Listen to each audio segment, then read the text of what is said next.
ಹಣ್ಣ ತಿಂದು ಸಿಹಿ ಹಣ್ಣ ಕೊಡುವ ಮರ ನೀಡಿ ನೀಡಿ ಮುಕ್ತ.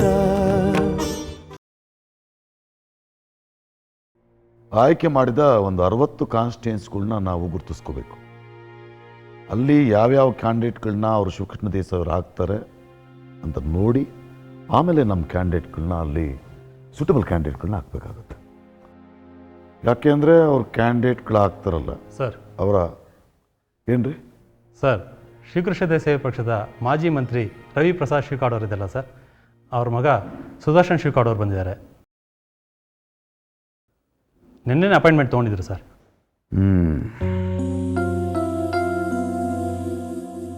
ಸರಿ, ಒಳಗೆ ಕರೆಸಿ ಅವ್ರನ್ನ. ಸರಿ ಸರ್.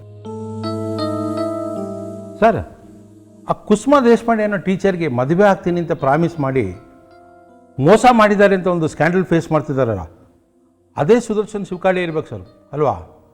ಹಾಂ, ಅವರೇ. ಆಯಪ್ಪ ಯಾಕೆ ಸರ್ ಇಲ್ಲಿಗೆ ಬಂದಿದ್ದಾರೆ? ನನಗೂ ಗೊತ್ತಿಲ್ಲ ಮನೆಯಪ್ಪನವ್ರೆ. ಈಗ ಅವರೇ ಬರ್ತಾರಲ್ಲ, ಗೊತ್ತಾಗುತ್ತೆ ಬಿಡಿ. ನಮಸ್ಕಾರ ಸರ್.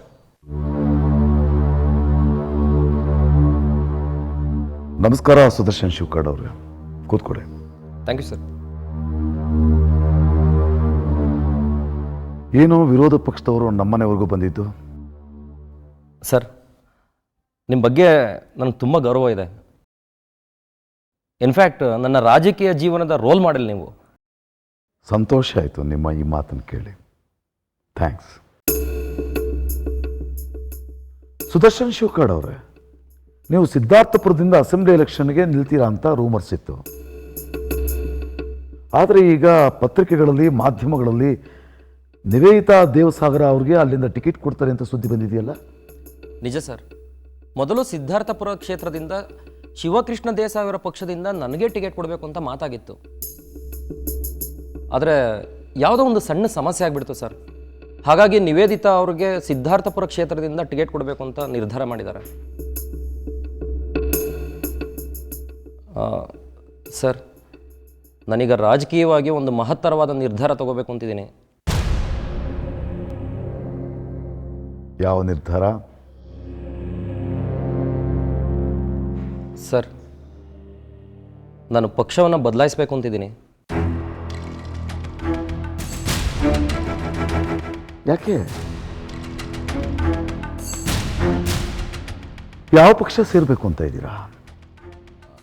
ಅದು ನಿಮ್ಮದೇನೋ ಅಭ್ಯಂತರ ಇಲ್ಲ ಅಂದರೆ ತಮ್ಮ ಪಕ್ಷನೇ ಸೇರಬೇಕು ಅಂತಿದ್ದೀನಿ.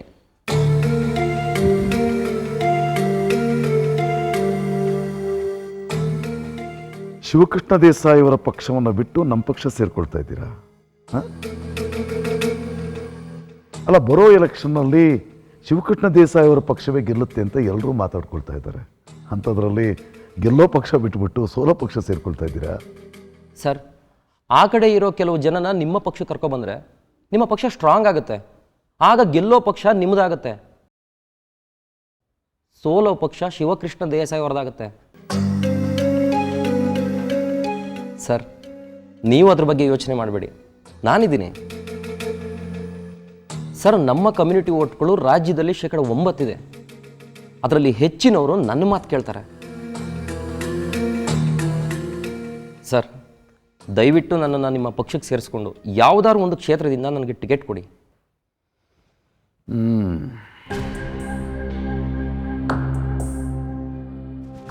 ಸರಿ ಸುದರ್ಶನ್ ಶಿವಕಾಡ್ ಅವರೇ, ಶಿವಕೃಷ್ಣ ದೇಸಾಯಿ ಅವರ ಪಕ್ಷವನ್ನು ಬಿಟ್ಟು ನಮ್ಮ ಪಕ್ಷವನ್ನು ಸೇರ್ಕೊಳ್ಳೋದಕ್ಕೆ ಕಾರಣ ಏನು ಅಂತ ಕೇಳ್ಬೋದಾ? ನಮ್ಮ ತಂದೆಯವ್ರ ಬಗ್ಗೆ ಯಾಕೋ ಬೇಜಾರಾಯಿತು ಸರ್. ಹಾಗೆ ಶಿವಕೃಷ್ಣ ದೇಸಾಯಿ ಅವ್ರ ಬಗ್ಗೆ ಕೂಡ.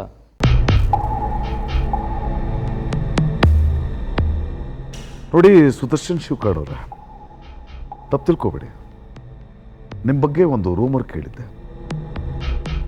ಯಾವುದೋ ಒಬ್ಬ ಹೆಣ್ಣು ಮಗಳಿಗೆ ಮದುವೆ ಆಗ್ತೀನಿ ಅಂತ ಮಾತು ಕೊಟ್ಟಿದ್ರಂತೆ, ಈಗ ಆಗೋಲ್ಲ ಅಂತ ವಂಚಿಸ್ತಾ ಇದ್ದೀರಂತೆ. ಸತ್ಯನಾ?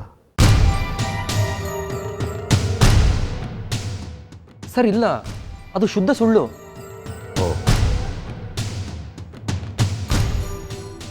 ಹಾಗಾದರೆ ಸತ್ಯ ಏನು ಅಂತ ತಿಳ್ಕೋಬಹುದಾ? ಖಂಡಿತ ಸರ್. ಆ ಹುಡುಗಿ ಹೆಸರು ಕುಸುಮ ದೇಶಪಾಂಡೆ.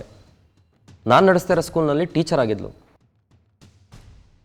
ಸರ್, ನಾನು ಯಾವತ್ತೂ ಕುಸುಮ ದೇಶಪಾಂಡೆ ಅವ್ರನ್ನ ಇಷ್ಟಪಡಲಿಲ್ಲ. ಅವರೇ ನನ್ನ ವಿಷಯದಲ್ಲಿ ಹೆಚ್ಚಿನ ಆಸಕ್ತಿ ವಹಿಸ್ತಿದ್ರು. ಕುಸುಮ ದೇಶಪಾಂಡೆ ಅವರು ತುಂಬ ಬಡತನ ಬೆಳೆದವರು ಸರ್. ನನ್ನ ಹತ್ರ ದುಡ್ಡಿತ್ತಲ್ಲ, ಅದಕ್ಕೆ ನನ್ನ ಹಿಂದೆ ಬಿದ್ದರು. ನಾನು ದುಡುಕ್ಬಿಟ್ಟೆ. ಇಷ್ಟೇ ಸರ್ ನಡೆದಿದ್ದು. ಸರ್, ಕುಸುಮ ದೇಶಪಾಂಡೆ ಅವರು ಶಿವಕೃಷ್ಣ ದೇಸಾಯಿ ಅವ್ರ ಮನೆಗೆ ಹೋಗಿ ನಾನು ಅವ್ರ ಜೀವನವನ್ನು ಹಾಳು ಮಾಡಿಬಿಟ್ಟೆ ಅಂತ ನನ್ನ ವಿರುದ್ಧ ಚಾಡಿ ಹೇಳಿದ್ದಾರೆ. ಆ ಟೀಚರ್ ಹೇಳಿದ್ದನ್ನೇ ನಂಬಿಕೊಂಡು ಶಿವಕೃಷ್ಣ ದೇಸಾಯಿ ಅವರು ನನ್ನನ್ನು ಕರೆದು ವಾರ್ನ್ ಮಾಡಿದ್ರು ಸರ್. ನೀವು ಕುಸುಮ ದೇಶಪಾಂಡೆ ಅವ್ರನ್ನ ಮದುವೆ ಆದರೆ ಮಾತ್ರ ನಮ್ಮ ಪಕ್ಷದಿಂದ ನಿಮಗೆ ಟಿಕೆಟ್ ಕೊಡೋಕ್ಕೆ ಸಾಧ್ಯ ಅಂತ ಹೇಳಿಬಿಟ್ರು ಸರ್. ಸರ್, ಇದ್ರಲ್ಲಿ ನಂದೇನೂ ತಪ್ಪಿಲ್ಲ ಸರ್. ದುಡ್ನಾಸೆಗೆ ಅವಳೇ ನನ್ನ ಹಿಂದೆ ಬಿದ್ದಿದ್ದು.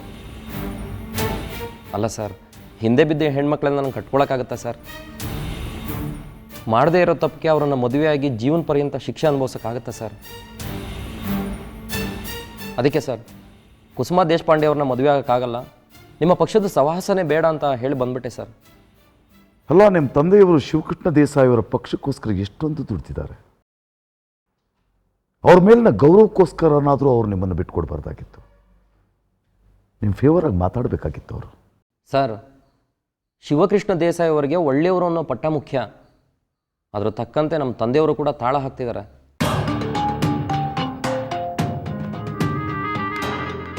ಸರ್, ನಮ್ಮ ಮನಸ್ಸಲ್ಲಿರೋದನ್ನು ಪ್ರಾಮಾಣಿಕವಾಗಿ ನಿಮ್ಮ ಮುಂದೆ ಹೇಳಿದ್ದೀನಿ. ದಯವಿಟ್ಟು ನನ್ನನ್ನು ನಿಮ್ಮ ಪಕ್ಷಕ್ಕೆ ಸೇರಿಸ್ಕೊಂಡು ಯಾವುದಾರ ಕ್ಷೇತ್ರದಿಂದ ನನಗೆ ಟಿಕೆಟ್ ಕೊಡಿಸಿ ಸರ್. ಶಿವಕಾಡ್ ಅವರೇ, ನಾನೇನೋ ನಮ್ಮ ಪಕ್ಷಕ್ಕೆ ನಿಮ್ಮನ್ನು ಸೇರಿಸ್ಕೋಬಹುದು, ಆದರೆ ನಿಮ್ಮ ತಂದೆಯವರು ಏನೂ ಅಂದ್ಕೊಳ್ಳೋದಿಲ್ವಾ? ಇಲ್ಲ ಸರ್, ಅವ್ರು ಏನು ಅಂದ್ಕೊಂಡ್ರು ನನಗೆ ಚಿಂತೆ ಇಲ್ಲ. ಮಗ ಬೇಡದೇ ಇರೋ ತಂದೆ ಮಗನಿಗೂ ಬೇಡ. ಸರಿ, ಹಾಗಿದ್ರೆ ಪಕ್ಷಕ್ಕೆ ಸೇರಿಸ್ಕೊಳ್ಳೋಣ.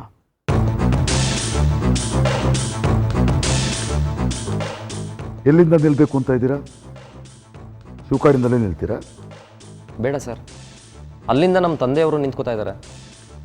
ನಮ್ಮ ತಂದೆಯವ್ರ ವಿರುದ್ಧ ನಿಂತ್ಕೊಳ್ಳೋಕ್ಕೆ ನನ್ನ ಮನಸ್ಸಿಗೂ ಸ್ವಲ್ಪ ಕಷ್ಟ ಆಗುತ್ತೆ.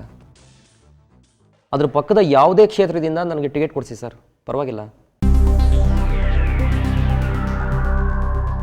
ಆಯಿತು, ನಾನು ಈ ಬಗ್ಗೆ ಯೋಚನೆ ಮಾಡ್ತೀನಿ. ಶಿವಕಾಡ್ನ ಪಕ್ಕದ ಕ್ಷೇತ್ರದಿಂದ ಧರ್ಮಪ್ಪ ಅನ್ನೋರು ನಿಂತ್ಕೊಳ್ತಾ ಇದ್ರು. ಆಯಿತು, ಅವ್ರು ನಾನು ಮನವೊಲಿಸ್ತೀನಿ. ನಿಮ್ಮ ಕೆಲಸ ಆಯಿತು ಅಂತ ತಿಳ್ಕೊಳ್ಳಿ. Thank you sir, thank you so much. ಸರಿ, ನೀವು ನಾಳೆ ಬಂದು ನನ್ನನ್ನು ಭೇಟಿ ಮಾಡಿ. ಖಂಡಿತವಾಗ್ಲಿ ಸರ್, ನಾನಿನ್ನು ಬರ್ತೀನಿ. ನಮಸ್ಕಾರ. ನಮಸ್ಕಾರ, ಹೋಗಿ ಬನ್ನಿ.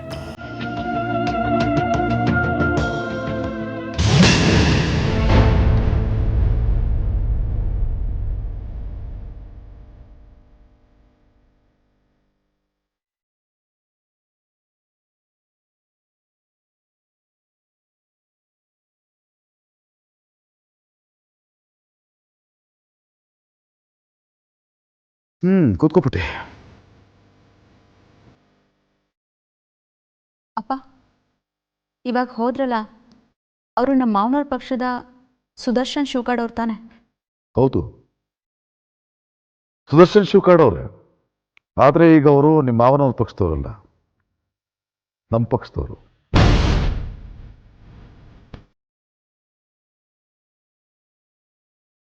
ಅಂದ್ರೆ ನನ್ನನ್ನು ನಿಮ್ಮ ಪಕ್ಷಕ್ಕೆ ಸೇರಿಸ್ಕೊಳ್ಳಿ ಅಂತ ಕೇಳ್ಕೊಳ್ಳೋದಕ್ಕೆ ಬಂದಿದ್ರು.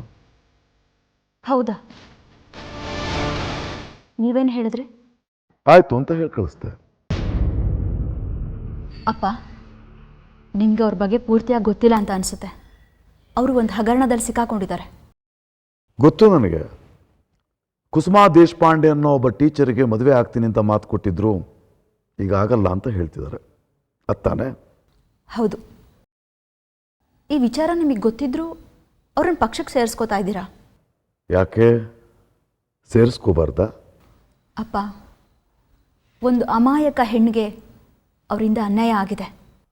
ಪುಟಿ, ಹಾಗಂತ ನೀನು ಅಂದ್ಕೊಂಡಿದ್ದೀಯ, ಆದರೆ ಸತ್ಯನೇ ಬೇರೆ ಇದೆ. ನೋಡು, ಆ ಕುಸುಮಾ ದೇಶಪಾಂಡೆ ಅವರನ್ನು ನಮ್ಮ ಸುದರ್ಶನ್ ಶಿವಕಾಡ್ ಅವರು ಇಷ್ಟಪಟ್ಟಿರಲಿ ಬಂತೆ. ಆದರೆ ಆ ಟೀಚರೇ ದುಡ್ಡುಗೋಸ್ಕರ ಅವ್ರ ಹಿಂದೆ ಬಿದ್ದಿದ್ಲಂತೆ. ಆದರೆ ಕುಸುಮಾ ದೇಶಪಾಂಡೆ ಅವರು ನಮ್ಮ ಮಾವನವ್ರ ಹತ್ರ ಸಹಾಯ ಕೇಳ್ಕೊಂಡು ಬಂದಿದ್ರು, ಸುದರ್ಶನ್ ಶಿವಕಾಡ್ ಅವ್ರದ್ದೇ ತಪ್ಪು ಅಂತ. ಸುದರ್ಶನ್ ಈಗ ಬೇರೆನೇ ಹೇಳ್ತಾ ಇದ್ರಲ್ಲಮ್ಮ, ಈಗ ಯಾರನ್ನು ನಂಬಬೇಕು ನಾನು? ನೀನೇ ಹೇಳು. ಅಪ್ಪ, ಕುಸುಮಾ ದೇಶಪಾಂಡೆ ಅವರು ಸುದರ್ಶನ್ ಶಿವಕಾಡಿಂದ ಅನ್ಯಾಯ ಆಗಿದೆ ಅಂತ ಹೇಳುವಾಗ ಅವ್ರ ಕಣ್ಣಲ್ಲಿ ನೀರಿತ್ತು.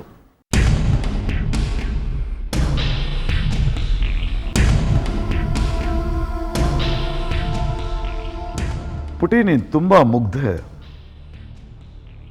ಕಣ್ಣಲ್ಲಿ ನೀರು ತಂದ್ಕೊಂಡು ಹೇಳೋರೆಲ್ಲ ಸತ್ಯವನ್ನು ಹೇಳ್ತಾರೆ ಅಂತ ನಂಬಿಡ್ತೀಯ?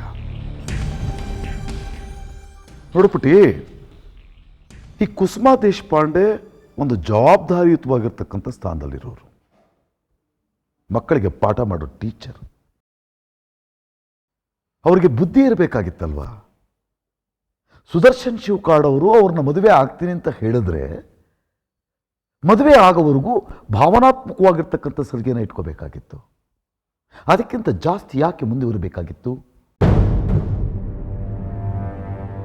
ತಪ್ಪು ನಡೆದಿದೆ ನಿಜ, ಆದರೆ ಅಲ್ಲಿ ಸುದರ್ಶನ್ ಶಿವಕಾಡ್ ಅವರು ಒಬ್ಬರದೇ ತಪ್ಪಲ್ಲ, ಎರಡೂ ಕೈ ಸೇರಿದ್ರೇನೆ ಚಪ್ಪಾಳೆ.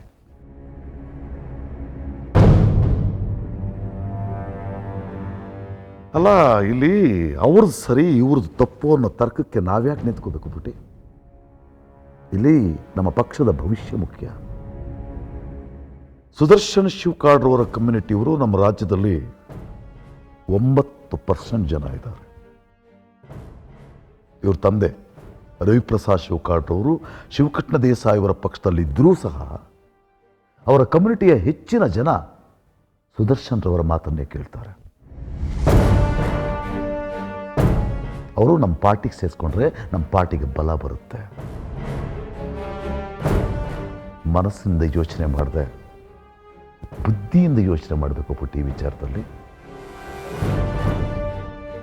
ಬರೋ ಎಲೆಕ್ಷನ್ನಲ್ಲಿ ನಾವು ಗೆಲ್ಲಬೇಕು ಅಂದರೆ ಸುದರ್ಶನ ಶಿವಕಾಡ್ರವರಿಗೆ ನಮ್ಮ ಪಕ್ಷದ ವತಿಯಿಂದ ಟಿಕೆಟ್ನ ಕೊಡಬೇಕು. ಇದು ಒಳ್ಳೆಯ ನಿರ್ಧಾರ. ಅರ್ಥ ಮಾಡ್ಕೊಬಿಟ್ಟಿ?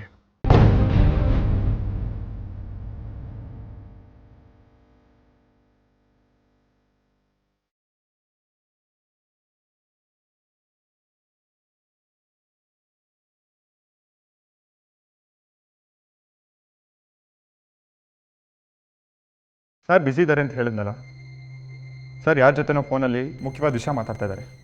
ನೀವು ನಾಳೆ ಫೋನ್ ಮಾಡಿ. ಉಪ್ಪು ತಿಂದವ್ ನೀರು ಕುಡಿಲೇಬೇಕು, ತಪ್ಪು ಮಾಡಿದವನು ಶಿಕ್ಷೆ ಅನುಭವಿಸ್ಲೇಬೇಕು. ಯಾವ ಮುಖ ಇಟ್ಕೊಂಡು ಫೋನ್ ಮಾಡ್ತಾ ಇದ್ದಾರೆ ನೀವು ನನಗೆ? ನೀವು ನಮ್ಮ ಪಕ್ಷದವ್ರು ಆಗ್ಬಿಟ್ರೆ ನೀವು ಮಾಡಿ ತಪ್ಪುಗಳೆಲ್ಲ ಮುಚ್ಚಾಕ್ಬಿಡ್ಬೇಕಾ? ಅದೇನಾ ಕೆಲಸ ನನಗೆ? ಎಂಥ ಕೆಲಸ ಮಾಡ್ತೀರಿ ನೀವು? ಛ, ಆಯಿತು ಸಾಕು ಸುಳ್ಳು ಹೇಳಿದ್ದು ನಿಲ್ಲಿಸಿ. ಕೋರ್ಟಲ್ಲಿ ಕೇಸ್ ನಡೀತಾ ಇದೆ ಅಲ್ವಾ? ಕೋರ್ಟ್ ಏನೋ ಶಿಕ್ಷೆ ಕೊಡ್ತಾ ಅನುಭವಿಸ್ಕೊಳ್ಳಿ.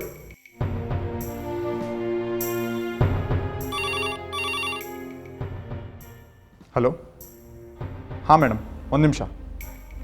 ಸರ್, ಯಾರೋ ಕುಸುಮಾ ದೇಶಪಾಂಡೆ ಅಂತೆ, ಸ್ಕೂಲ್ ಟೀಚರ್ ಅಂತೆ. ನಿಮ್ಮ ಹತ್ರ ಏನೋ ಅರ್ಜೆಂಟಾಗಿ ಮಾತಾಡಬೇಕಂತೆ. ಪದೇ ಪದೇ ಅವಾಗಲಿಂದ ಕಾಲ್ ಮಾಡ್ತಾರೆ. ಕೊಡಿ. ಹಲೋ. Hello sir. ಹೇಳಿ ಕುಸುಮ ಅವರೇ.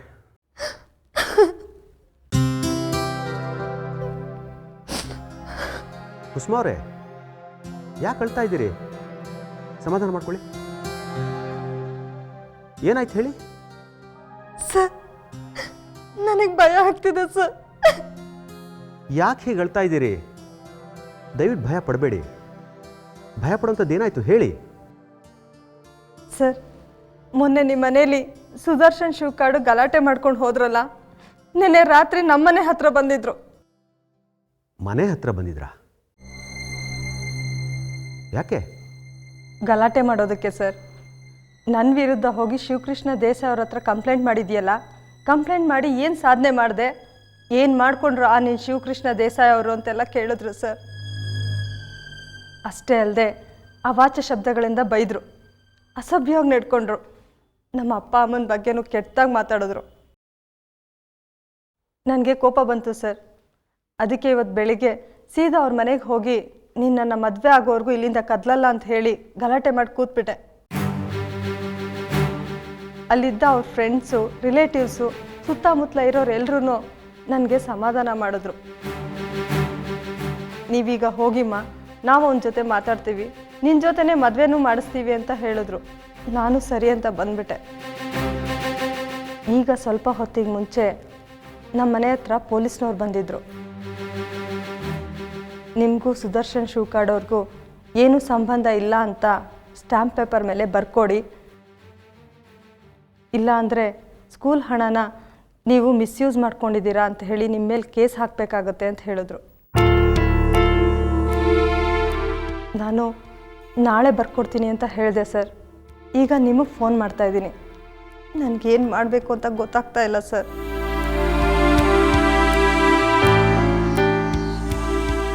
ನೋಡಿ ಕುಸುಮ ಅವರೇ, ನೀವು ನಾಳೆ ಬೆಳಗ್ಗೆ ನಮ್ಮ ಮನೆಗೆ ಬನ್ನಿ. ಏನು ಮಾಡೋಕ್ಕಾಗುತ್ತೋ ನೋಡೋಣ. ಈಗ ಧೈರ್ಯವಾಗಿರಿ ನೀವು. ಸರಿ ಸರ್.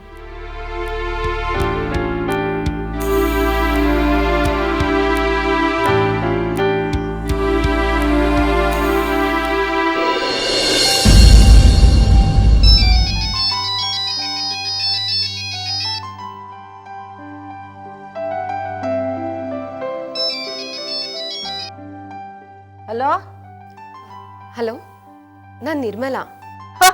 ನಿರ್ಮಲಾ, ಹೇಗಿದೀಯಾ? ಚಿದಾನಂದ ಹೇಗಿದ್ದಾನೆ? ಇದಾನ ಮನೇಲಿ? ಇಲ್ಲ ಅತ್ತೆ, ಅವರು ಡ್ಯೂಟಿಗೆ ಹೋಗಿದ್ದಾರೆ. ಕುಂತ್ಕೊಂಡೇ ಹೋಗ್ತಾನೇನೆ? ಇಲ್ಲ ಅತ್ತೆ, ಈಗ ಆಲ್ಮೋಸ್ಟ್ ಸರಿಯಾಗಿದೆ. ಡಾಕ್ಟರ್ ವಿಶ್ವನಾಥ್ ಅವ್ರು ಬಂದಿದ್ರು, ಔಷಧಿ ಕೊಟ್ಟಿದ್ದಾರೆ. ಈಗ ಪರವಾಗಿಲ್ಲ, ನಡೀತಾರೆ. ಹೋ, ನೀನು ಈ ಸತಿ ಎಲ್ಲೋ ಎಲೆಕ್ಷನ್ಗೆ ನಿಲ್ಲಲ್ವಾ ನಿರ್ಮಲಾ? ದೇವಸಾಗರ್ ಗ್ರಾಮಾಂತರಕ್ಕೆ ನಿಲ್ಲು ಅಂತ ನಿವೇದಿತಾ ಮತ್ತು ಶಿವಕೃಷ್ಣ ದೇಸಾಯಿ ಅವರು ಬಲವಂತ ಮಾಡ್ತಿದ್ದಾರೆ. ಆದರೆ ನನಗೆ ಹೆದರಿಕೆ, ಕೋಟಿ ಕೋಟಿ ದುಡ್ಡು ಬೇಕಾಗತ್ತಂತೆ. ಹ್ಞೂ ಕಣೆ, ಹುಷಾರು. ಈ ನಿವೇದಿತಾ ಉಬ್ಬಿಸ್ತಾಳೆ ಅಂತ ನೀನು ನಿಂತ್ಬಿಡ್ಬೇಡ. ಆಮೇಲೆ ಇರೋ ಜಮೀನು ಮಾರ್ಕೋಬೇಕಾಗತ್ತೆ, ಮುಂದಕ್ಕೆ ಏನೂ ಇರೋದಿಲ್ಲ. ಯಾರ್ದಮ್ಮ ಫೋನು? ನಿರ್ಮಲಾದು ಕಣೆ. ಕೂಡ ನಾನು ಮಾತಾಡ್ತೀನಿ. ಒಂದು ನಿಮಿಷ ಕಣೆ. Hello, hi Nirmala. Hi Niveditha, ನಾನೇ ನಿನಗೆ ಫೋನ್ ಮಾಡಬೇಕು ಅಂತಿದ್ದೆ. ಏನಪ್ಪ ಅದು? ನೆನ್ನೆ ನಾನು ಶಿವಕೃಷ್ಣ ದೇಸಾಯಿ ಸರು ರಾತ್ರಿ ಡಿಸೈಡ್ ಮಾಡಿದ್ವಿ, ದೇವಸಾಗರ ಗ್ರಾಮಾಂತರಕ್ಕೆ ನೀನೇ ನಿಂತ್ಕೋಬೇಕು ಅಂತ. ಹನುಮಂತಪ್ಪ, ದಿವಾಕರ್ ಮೂರ್ತಿ ಎಲ್ಲರೂ ಬಂದಿದ್ರು. ಅವರು ಕೂಡ ಅಲ್ಲಿಂದ ನೀನೇ ನಿಂತ್ಕೋಬೇಕು ಅಂತ ಹೇಳ್ತಾ ಇದ್ರು. ನಿವೇದಿತಾ, ನನಗೆ ಭಯ. ಅಷ್ಟೊಂದು ದುಡ್ಡು ಯಾರ ಹತ್ರ ಇದೆ ಹೇಳು? ನಿರ್ಮಲಾ, ಅದ್ರ ಬಗ್ಗೆ ಎಲ್ಲ ನಾನು ಶಿವಕೃಷ್ಣ ದೇಸಾಯಿ ಸರ್ ಬಂದು ನಿನ್ನ ಹತ್ರ ಮಾತಾಡ್ತೀವಿ. ಅದ್ರ ಬಗ್ಗೆ ನೀನು ಯೋಚನೆ ಮಾಡಬೇಡ. ಸರಿ, ಏನು ಸಮಾಚಾರ? ನೀನೇನಕ್ಕೆ ಫೋನ್ ಮಾಡಿದೆ? ನಿನಗೆ ಹೇಗೆ ಹೇಳಬೇಕೋ ಗೊತ್ತಾಗ್ತಿಲ್ಲ, ಆದರೆ ಹೇಳ್ದಿದ್ರೆ ಚೆನ್ನಾಗಿರಲ್ಲ. ಏನದು? ನಮ್ಮೂರಲ್ಲಿ ನದಿ ಪಕ್ಕ ಉಮಾಮಹೇಶ್ವರಿ ದೇವಸ್ಥಾನ ಇದೆಯಲ್ಲ, ಅದು ನಿನಗೆ ನೆನಪಿದೆಯಾ?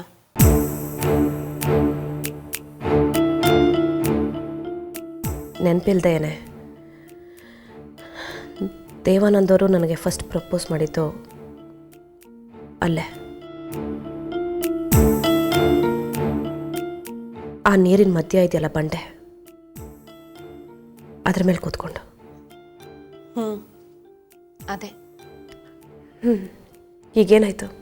ನಿನ್ನೆ ಸಂಜೆ ನಮ್ಮ ತೋಟ ನೋಡ್ಕೊಂಬರೋಣ ಅಂತ ಆ ದಾರಿಯಲ್ಲೇ ಹೋಗ್ತಿದ್ದೆ. ಆ ಬಂಡೆ ಮೇಲೆ ಒಬ್ಬರು ಅನ್ಯ ಮನಸ್ಕರಾಗಿ ಕೂತಿದ್ರು. ಯಾರು ಗೊತ್ತಾ? ಯಾರು? ದೇವಾನಂದ ಸ್ವಾಮಿಯವರು.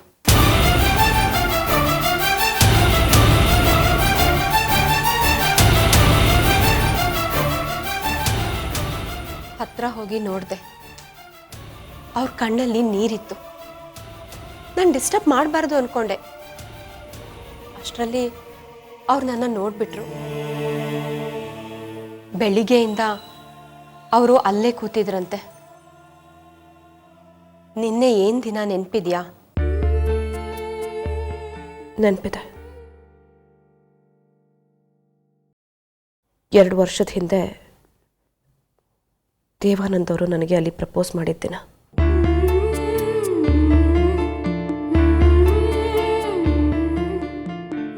ನನಗೂ ಅಷ್ಟೇ ಕಡೆ ನಿರ್ಮಲ.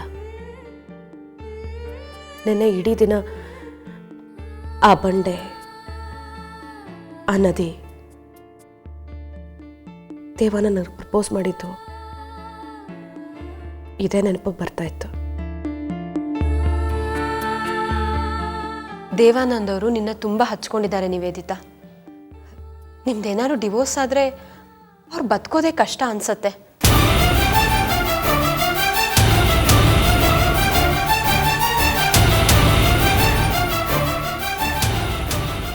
ನಿರ್ಮಲಾ, ಮಾತು ಬದಲಾಯಿಸೋಣ. ಆಯಿತು, ಬದಲಾಯಿಸೋಣ. ಆದರೆ ಈ ವಿಚಾರದಲ್ಲಿ ನೀನು ಹಠ ಬಿಡಬೇಕು. ಎಲ್ಲ ತಿಳಿದವಳು. ಕಹಿ ಘಟನೆಗಳೇನಾರು ಆಗಿದ್ರೆ ಅದನ್ನು ಮರೆಯೋಕ್ಕೆ ಸಾಧ್ಯ ಇದೆ ಅಲ್ವಾ ನಿನಗೆ? ನಿರ್ಮಲಾ, ಮಾತು ಬದಲಾಯಿಸೋಣ. ಆಯಿತು, ಮಾತು ಬದಲಾಯಿಸೋಣ. ನೀನು ಸ್ವಲ್ಪ ಬದಲಾವಣೆ ಆಗು. ನಚಿಕೇತ್ ಕೂಡ ಬೇರೆ ಮದುವೆ ಆಗ್ತಿದ್ದಾರೆ ಅಂತ ಕೇಳಿದೆ. ಆ ನದಿ ಮಧ್ಯೆ ಇರೋ ಒಂಟಿ ಬಂಡೆ ಈಗ ಖಾಲಿಯಾಗಿ ನಿಂತಿದೆ. ಈಗ ತಾನೇ ನೋಡ್ಕೊಂಬಂದೆ. ಯೋಚನೆ ಮಾಡು ನಿವೇದಿತಾ, ಎಲ್ರಿಗೂ ನೋವು ಕೊಡಬೇಡ.